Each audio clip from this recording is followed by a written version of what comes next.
કથા જ્યારે સાંભળતા હોઈએ ત્યારે આપણે ઘરે જઈને પૂછવાનું આપણા અંતરાત્માને કે આ સાંભળ્યા પછી આપણી અંદર કાંઈ ફેરફાર થયો? આ કથા સાંભળ્યા પછી આ કપાળમાં તિલક કર્યું, ગળામાં કંઠી પહેરી અને હાથમાં ગૌમુખીની માળા લઈને આખો દી માળાઓ તો ખૂબ ફેરવી, ભગવાનનું નામ તો ખૂબ જેપા, પણ હૈયાને ટાઢી કવળી ઘરની પરિવારની ચિંતા નહીં કરતા. પરિવારમાં 5 જણા ઘરમાં રહેતા હોય તો એક જણાને તમારે ન જામતું હોય તો એને રાજી કરવાનો પ્રયત્ન કરવો જ નહીં.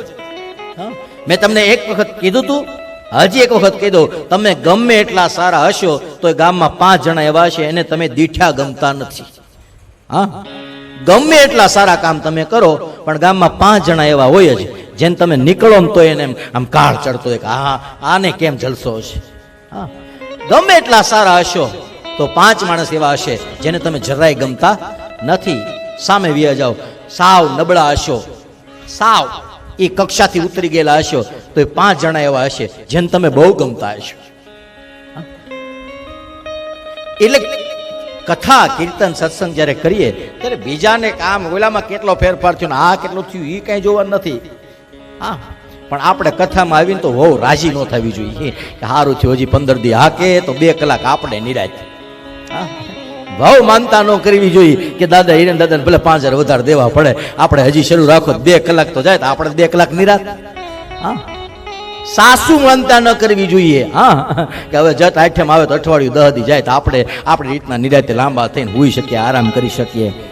એકબીજાની અવેજીને ગોતીએ નહીં, એકબીજાની ગેરહાજરીની માનતાઓ ન કરીએ, એને કથા સાંભળી કહેવાય.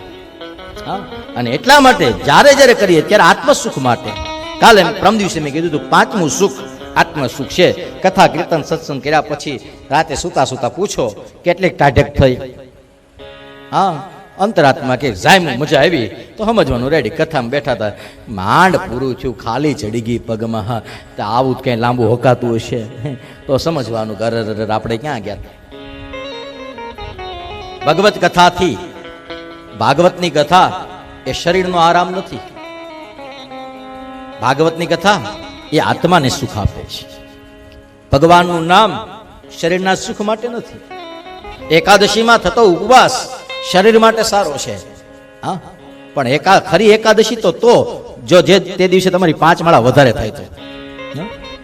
એવી કઈ 11 યાદ કરો, એવી કઈ 11 હતી જે દિવસે 5 માળા વધારે થઈ, તે દિવસે 5 નામ વધારે લેવાના, તેથી 2 વખત મંદિરે વધારે જવાનું. હકીકતમાં ભગવાનની 11 છે.